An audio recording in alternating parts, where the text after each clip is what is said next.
So as we continue our series on Omega-level mutants, which focuses explicitly on the powers of Marvel's most powerful mutants, in this week's video, we're going to be focusing on Hope Summers.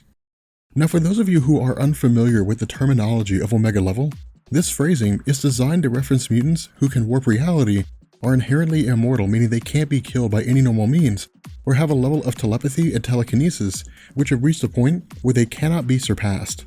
Having said that, if you haven't seen my videos on the House of M, which you'll find in the description, this story came out of Editor-in-Chief Joe Quesada's desire to reduce what he considered to be a massively oversaturated population of mutants.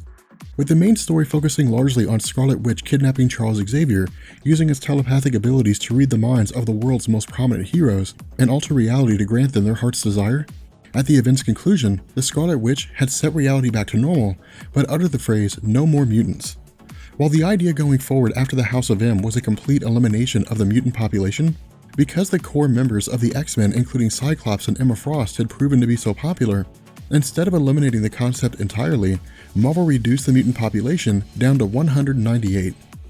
Covering the fallout of House of M in multiple series including the Decimation storyline as well as the limited series The 198, these story arcs served to remove the mutants from the landscape of Marvel's Civil War storyline, but in 2007, Marvel began the process of returning mutants to the landscape by initiating the Messiah Complex event and the birth of Hope Summers.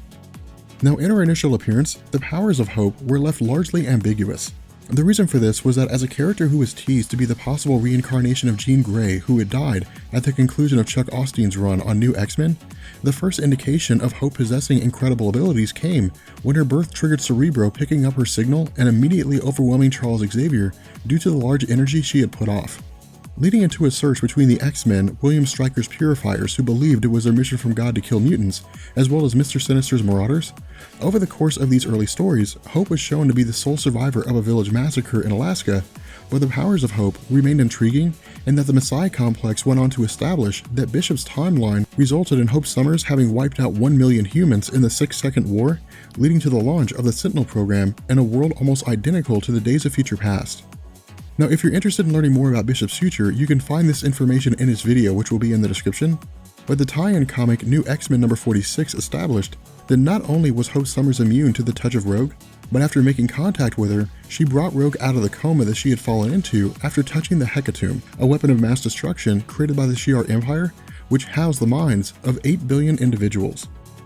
Now regarding her name, in truth, we don't know what Hope's name was following her birth. However, with Cable operating under the belief that Hope was destined to be a messiah who would save both humanity and mutant kind, Cable took her into the future in an effort to keep her safe from Bishop, who looked to kill Hope and prevent his future from happening. Now where Hope would receive her name due to Cable marrying a woman of the same name who went on to die in a battle against a resistance group in the future, not much emphasis was originally placed on her abilities. Instead, Marvel focused largely on developing Hope's character under the writing of Duane Swierczynski. Having said that, with Messiah Complex serving as the first in a 3-part series, parts 2 and 3 titled Messiah War and Second Coming offered expansions on Hope being a potential host for the Phoenix Force. What I mean here is that with Messiah War seeing Cable, Deadpool, X-Force, and Apocalypse coming together in an effort to stop the villain Strife, another Omega-level mutant and the clone of Cable, after taking possession of Hope, Strife claimed that she had the potential to not only match his powers of telepathy and telekinesis, but exceed them, hinting at the idea that she was both one of the most powerful telepaths in the Marvel Multiverse, as well as possessing a level of telekinesis that would allow her to control the very molecules of reality itself. In addition to this, during the events of Cable Volume 2, issue number 21, after Bishop had caught up with Cable and Hope, he had attempted to kill them by firing a bullet, which was stopped in midair by Hope, after which she projected enough energy to overload Bishop's ability to absorb power and redirect it. Now something to point out here is that in these early years of her life, Hope's powers were more reactionary than anything else, meaning that she didn't have finite control over them. Instead, her emotions would take over, leading her to react by dealing with the threat at the time, after which her powers would subside again. However, Hope's ability to control her powers began to develop and expand even further during the events of Second Coming and the third part of Marvel's 3-part series following Messiah Complex and Messiah War, and that after returning to the present day alongside Cable, the true abilities of Hope began to manifest themselves.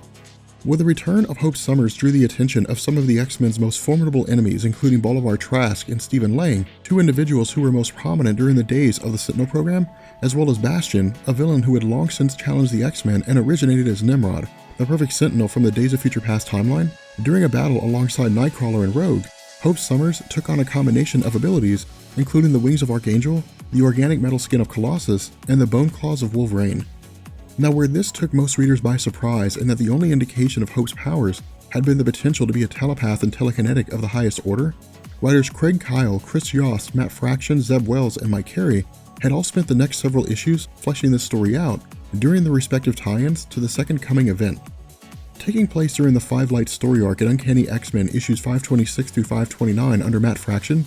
where Cerebro had detected 5 new mutants who were the first 5 born after Hope Summers, Hope herself was tasked with locating and offering the mutants a place within the ranks of the X-Men team.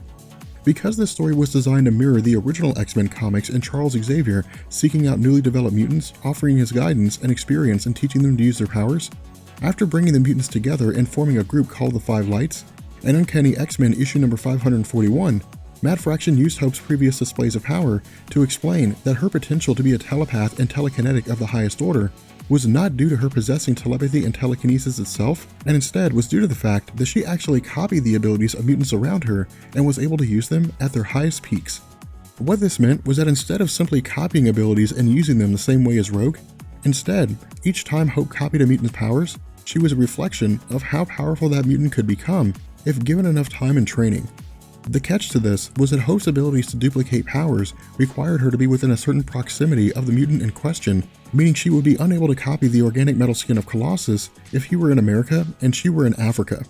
However, while different writers have depicted this range in different ways, the end result was that at this point in her history, Hope was defined as Omega level, and that she was unrivaled in her telepathy and telekinesis, and had Cyclops' optic blasts, Colossus' organic metal skin, the ability to correct flaws in the genes of mutants in addition to the powers of super strength, super speed, super stamina, flight at faster than light speeds, teleportation, energy projection, reality warping, control over the electromagnetic spectrum, time travel, and a healing factor, just to name a few.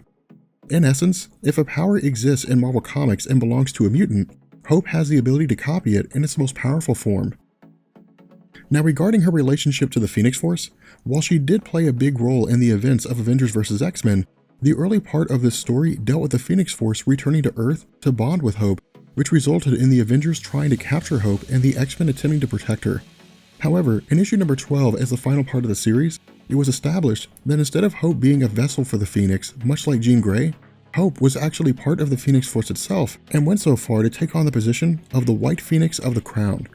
Now, to expand on this, while the upper limits of the White Phoenix have yet to be explored and neither Jean nor Hope have used those powers to their full potential,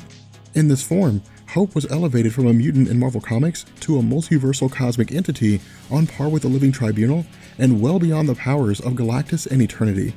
To this end, as the White Phoenix of the Crown, Hope has complete control over all life in existence in the multiverse and can end or create it, as well as create or destroy entire universes. Now again, most of our information about the powers of the White Phoenix of the Crown come from Jean Grey, but within Marvel, while there is no information determining the requirements on who can become a White Phoenix of the Crown, aside from possessing enough psychic energy to become a host without dying, it would stand to reason that these abilities are universal, meaning they're the same regardless of who takes on that position. With that being said, we're going to bring this video to an end, and let me know what you think about Hope Summers. Do you think that she's wildly overpowered? Because if you don't, then I don't know what overpowered is. Well, with that being said, I will catch you guys later. Peace.